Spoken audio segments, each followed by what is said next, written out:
All right, after the break, we take a look at the budding cannabis sector a year after legalization. Please stay with us.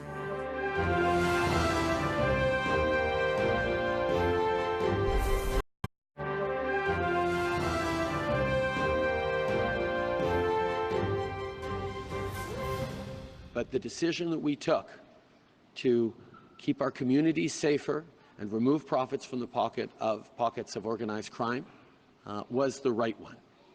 We're going to continue to work with health authorities and experts to ensure that as we move forward on next steps, we are keeping our kids safe, because that was always one of the fundamental issues that we chose to make this public policy change in the first place.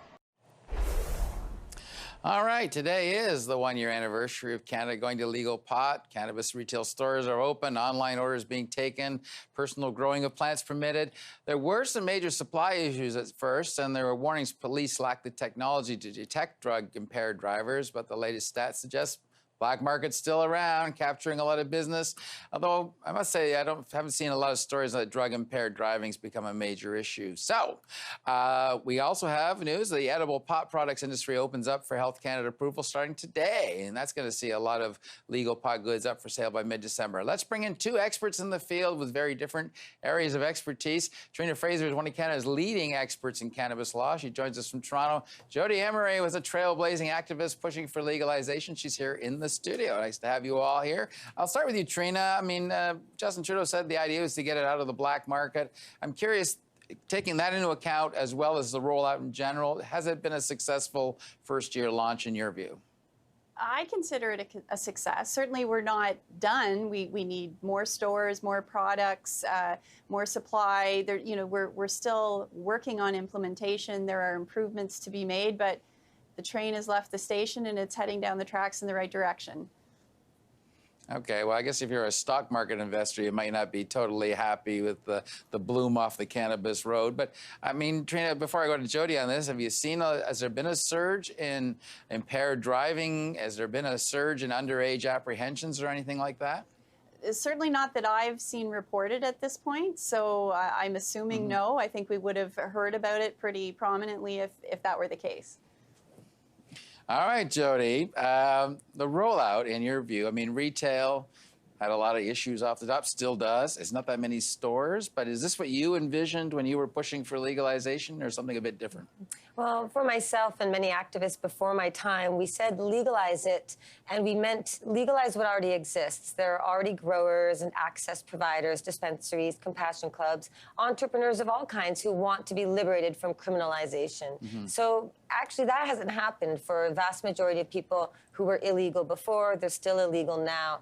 The access to licensing has been very costly and prohibitive and restrictive, so we need to open up the accessibility to get licensed. Otherwise, a lot of people are still deemed criminals, and it's not what we had hoped for as legalization activists. Yeah, you were in Vancouver during much of this fight. My goodness, at one point in time, there was like 300 dispensaries, and then they're basically all shut down, I guess. It's very strange that we hear all these stories about shortage supply issues with cannabis and licenses for stores, but go back a few years ago and we were saying legalize it because there's so many stores and so many dispensaries and so much weed that the laws can't get rid of. So having tougher laws and trying to force the market into a new area of producers and sellers doesn't really work. Prohibition never works. So we need to legalize all peaceful providers of cannabis.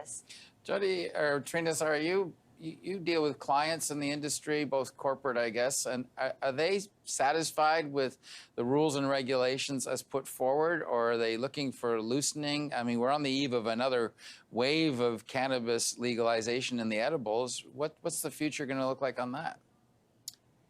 I mean, listen, there are small parts and provisions within the regulations that some or, many participants in the industry would like to see tweaked. Many have concerns with the promotional restrictions, the restrictions on 10 milligrams of THC per package of edibles. There are certainly improvements that the industry thinks can be made, but overall, the regulations that we're dealing with for these new product types are reasonable. Certainly concerned that Quebec is trying to dial back the federal regulations significantly, impose further restrictions, which would really limit what's available for sale in that province, but federally, overall, pretty good. You've got a handle, I guess, on the retail, though, even they haven't let you into it. But what's the edible market going to be like? I mean, how do you keep this out of kids' hands and not make it look like it's candy and stuff like that? Well, cannabis brownies have been around since the 60s and 70s. They have? I never knew that. The issue has always been about parenting, responsible parenting. You know, alcohol doesn't have any child-proof bottles or any warning labels, and it's something parents just have to keep locked up. So when children do get access to cannabis edibles by accident, thankfully, it's not actually that dangerous for them, and it can be dealt with if people can go and seek care, and there's no long-term effect, whereas alcohol will kill a child, and many pills in the cupboard in a bathroom, and even the dishwasher soap can kill children. So when Trina says the regulations are reasonable, I would argue that they're not very reasonable. They're very prohibitive and restrictive. We need to legalize and regulate cannabis for what it is. It's a medical product that improves people's health, far safer than alcohol, tobacco, and pharmaceuticals, far safer than many items and products out there. And we need to stop demonizing it and having laws that make it seem so dangerous when really it should be promoted as a safer alternative to a lot of substances that are legal. I hear what you're saying, Jodie, but if you got gummy bears and stuff and a kid sees those, they could eat 10 of them, and at that point in time, you do have a problem, a medical problem. In the United States, they have edibles out there, and they don't have the packaging prohibitions that we do in Canada. They have colorful labels, and there aren't issues there. People are responsible parents, and kids are not given access to these products. Nobody's opening the pot for tot shop. You know, nobody says, I want to get that market of children. So if anyone accidentally ingests it, it is an accident. But prohibitions don't make anything better. Prohibitions just create a criminal law that actually, in many cases, even takes children away from their parents and away from the medical access that they need too. All right, Trina, last word to you on this. What's it going to look like? What's the edible market going to look like in a year from now when it's fully open? What kind of products? How available will they be? That sort of thing. Well, I think if we wait a full year, we'll see a nice selection available. Certainly not, you know, in December or January. We'll start to see a trickle of these new products onto the shelves.